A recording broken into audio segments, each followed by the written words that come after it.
नमस्कार दोस्तों, स्वागत है आपका अपने चैनल धार्मिक ज्ञान डबल वन में। आपसे रिक्वेस्ट है कि वीडियो को अंत तक जरूर देखें। वीडियो पसंद आए तो लाइक करें। साथ ही दोस्त, रिश्तेदार में शेयर एंड सब्सक्राइब जरूर करें। इससे हमें वीडियो बनाने का मोटिवेशन मिलता है और इस तरह की सच्ची धार्मिक ज्ञान की बातें लाते रहेंगे। आज हम नमस्कार, आपका स्वागत है दोस्तों। हिंदू धर्म में प्राचीन काल से सूतक और पातक नाम की दो परंपराएं चली आ रही हैं।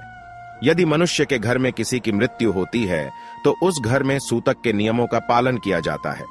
उस मृत व्यक्ति के जितने भी सगे संबंधी, भाई बंधु, परिवार के लोग होते हैं, उन सभी के घर में सूतक लग जाता है और उन्हें सूतक से जुड़े नियमों का पालन करना पड़ता है। आज के इस वीडियो में हम जानेंगे सूतक और पातक में क्या फर्क होता है और सूतक लगने के बाद कौन से नियमों का पालन करना होता है। दोस्तों, सूतक का संबंध मनुष्य के जन्म और मृत्यु के कारण हुई अशुद्धि से होता है। जन्म के समय नवजात शिशु की नाल को काटा जाता है और इस प्रक्रिया के दौरान जो हिंसा होती है उसमें लगने वाले दोष या पाप के प्रायश्चित के रूप में सूतक माना जाता है। उसी प्रकार से गरुड़ पुराण के अनुसार यदि घर में किसी व्यक्ति की मृत्यु होती है तो उस घर में अशुद्धि लगती है, जिसे पातक कहा जाता है। मृत्यु के बाद जो अंतिम संस्कार होता है उसमें भी शरीर के साथ हिंसा होती है। उस कारण से जो पाप और दोष लगता है उसके प्रायश्चित के रूप में पातक लगता है। मनुष्य की मृत्यु होने के पश्चात उसके परिवार के लोगों को विशिष्ट कालावधि तक अशुद्धि और अशुचित्व प्राप्त होती है। अशुचित्व का अर्थ होता है अमंगल और अशुद्धि का अर्थ होता है अपवित्र अथवा शुद्ध के विपरीत। आइए जानते हैं सूतक कब लगता है। गरुड़ पुराण के अनुसार शिशु का जन्म होने पर ग्रहण काल में, स्त्री के मासिक धर्म के दौरान और व्यक्ति की मृत्यु होने के उपरांत सूतक और पातक काल लगता है। इन सभी परिस्थितियों में सूतक के दिन और समय का निर्धारण अलग अलग किया गया है। कुछ परिस्थितियों में ज्यादा दिनों का सूतक लगता है तो कुछ परिस्थितियों में एक दिन का ही सूतक काल लगता है। आइए जान लेते हैं। गरुड़ पुराण में कहा गया है, अगर किसी घर में मृत्यु होती है तो परिजनों को 10 दिनों तक का सूतक काल लगता है। अंतिम संस्कार में शामिल होने वाले परिवार के लोगों को 12 से 13 दिनों तक सूतक काल लगता है तथा सपिंडीकरण तक सूतक काल का पालन करना अनिवार्य होता है, अन्यथा शुद्ध नहीं होती है। सूतक काल के दौरान शास्त्रों के नियमों का पालन करना होता है। मृत्यु के दिन से लेकर अगले 1.25 महीने तक किसी भी अन्य व्यक्ति के घर पर नहीं जाना चाहिए। 1.25 महीना अर्थात 40 दिनों तक इस नियम का पालन करना होता है। गरुड़ पुराण के अनुसार 40 दिनों में एक नक्षत्र काल पूर्ण होता है। यदि घर में किसी शिशु का जन्म होता है या किसी व्यक्ति की मृत्यु होती है तो यह सूतक पूरे 40 दिनों तक चलता है। जिस व्यक्ति की मृत्यु होती है उसके 7 पीढ़ी के बाद के लोगों को 3 दिन तक सूतक काल लगता है, लेकिन इसका निर्धारण करना बहुत कठिन है।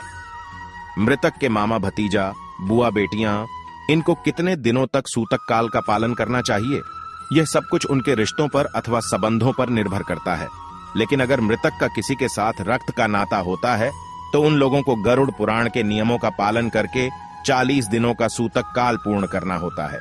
मृतक की तीसरी पीढ़ी के लिए यह सूतक काल 10 दिन तक होता है, चौथी पीढ़ी के लिए 10 दिन और 5वीं पीढ़ी के लिए 6 दिनों का सूतक काल माना जाता है। लेकिन जो लोग एक ही रसोई में भोजन करते हैं उनके लिए पीढ़ी का कोई नियम नहीं है। यदि उनके घर में मृत्यु होती है तो उन सभी को 10 दिनों तक सूतक काल का पालन करना पड़ता है। वही बालक का जन्म होने पर भी सूतक काल माना जाता है। जिस स्त्री ने शिशु को जन्म दिया है उस स्त्री के लिए सूतक काल 45 दिनों तक का होता है। जिस स्थान पर शिशु का जन्म हुआ है वह स्थान 1 महीने तक अशुद्ध माना जाता है। इसी कारण से कई लोग अस्पताल से घर पर आने के बाद स्नान करते हैं। अगर पुत्री का पीहर में जन्म होता है तो 3 दिनों तक सूतक काल होगा और ससुराल में होता है तो 10 दिनों तक का सूतक रहता है। वही अंतिम संस्कार के सूतक काल की बात की जाए तो मृत्यु के बाद दाह संस्कार आदि कार्यों में हिंसा होती है और इसमें लगने वाले दोष या पाप के प्रायश्चित के लिए पातक माना जाता है। जिस दिन मृतक का दाह संस्कार होता है उस दिन से पातक काल की गणना होती है। लेकिन यदि कोई सदस्य घर में नहीं है, किसी बाहर गांव में रहता है, तो जिस दिन उसे मृत्यु की सूचना मिलती है उसी दिन से उस व्यक्ति को पातक काल का पालन करना चाहिए। लेकिन अगर व्यक्ति को 12 दिन बाद सूचना मिलती है तो वह मनुष्य केवल स्नान करने मात्र से ही शुद्ध हो जाता है। अगर किसी महिला का गर्भपात हुआ है तो गर्भ धारण के जितने महीने हुए हैं उतने दिन का ही सूतक माना जाएगा। अगर 6 महीने हुए हैं तो 6 दिन का सूतक माना जाता है। अगर घर का कोई सदस्य सन्यासी है अथवा बैरागी है तो उसे मरण सूतक नहीं लगता है, किंतु अगर उस व्यक्ति की मृत्यु होती है तो केवल 1 दिन का ही पातक लगता है। अगर कोई मनुष्य मृतक की अंतिम यात्रा में शामिल होता है तो उसे 1 दिन के सूतक का पालन करना चाहिए। अगर कोई मृतक के शरीर को स्पर्श करता है तो उसे 3 दिन का सूतक लगेगा। जो लोग मृतक के शरीर को कंधा देते हैं उन्हें 8 दिनों तक सूतक काल रहते हैं। अगर घर के अंदर कोई स्वयं के प्राण ले लेता है तो उस घर में 6 महीने तक का पातक माना जाता है। 6 महीने तक उस स्थान पर भोजन नहीं ग्रहण करना चाहिए और जलपान भी नहीं करना चाहिए। उनके परिवारजनों को मंदिर भी नहीं जाना चाहिए और घर के अंदर मंदिर में पूजा स्थल पर द्रव्य नहीं चढ़ाने चाहिए।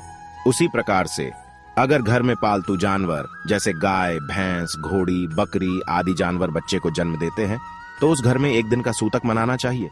लेकिन अगर घर से दूर पशु जन्म देता है तो सूतक नहीं माना जाएगा। बच्चे को जन्म देने वाली गाय का 15 दिनों तक दूध अशुद्ध रहता है, भैंस का 10 दिन तक और बकरी का 8 दिन तक दूध अशुद्ध रहता है। आइए अब जानते हैं सूतक काल के दौरान कौन से नियमों का पालन करना चाहिए। जिस घर में लोगों को सूतक लगा है उन्हें दूसरों लोगों को स्पर्श नहीं करना चाहिए। उस घर में किसी भी प्रकार का धार्मिक और मांगलिक कार्य का आयोजन भी नहीं करना चाहिए तथा किसी भी प्रकार के त्योहार नहीं मनाने चाहिए। उस घर के लोगों को सामाजिक कार्यों में सहभागी नहीं होना चाहिए और दूसरों के घर में भी नहीं जाना चाहिए। उन्हें किसी भी मंदिर के भंडारे में अथवा पंगत में भोजन नहीं करना चाहिए। अपने ही घर में रहकर नियमों का पालन करना चाहिए। सूतक के दौरान घर में स्त्री और पुरुष को संबंध नहीं बनाना चाहिए। अगर घर में जन्म हुआ है तो शुद्धि का ध्यान रखते हुए भगवान की मूर्तियों को स्पर्श किए बगैर ही भजन करना चाहिए। यदि किसी की मृत्यु हुई है तो गरुड़ पुराण का पाठ करना चाहिए और 5 मन भगवान का ध्यान करते हुए गुजारना चाहिए तथा मृतक की आत्मा की शांति के लिए प्रार्थना करनी चाहिए। सूतक काल और पातक काल की समाप्ति के बाद घर में गंगा जल और गौमूत्र छिड़कर घर की शुद्धि करनी चाहिए। इस प्रकार से सूतक काल के इन नियमों का पालन अवश्य करना चाहिए। तो दोस्तों, इस प्रकार से हमारे शास्त्रों में सूतक और पातक काल का वर्णन किया है और उनसे जुड़े नियम भी बताए हैं। उम्मीद है आपको यह जानकारी अच्छी लगी होगी। वीडियो को लाइक जरूर करें और कमेंट में जय श्री कृष्ण अवश्य लिखें। साथ ही चैनल को सब्सक्राइब करें। आप सभी का धन्यवाद।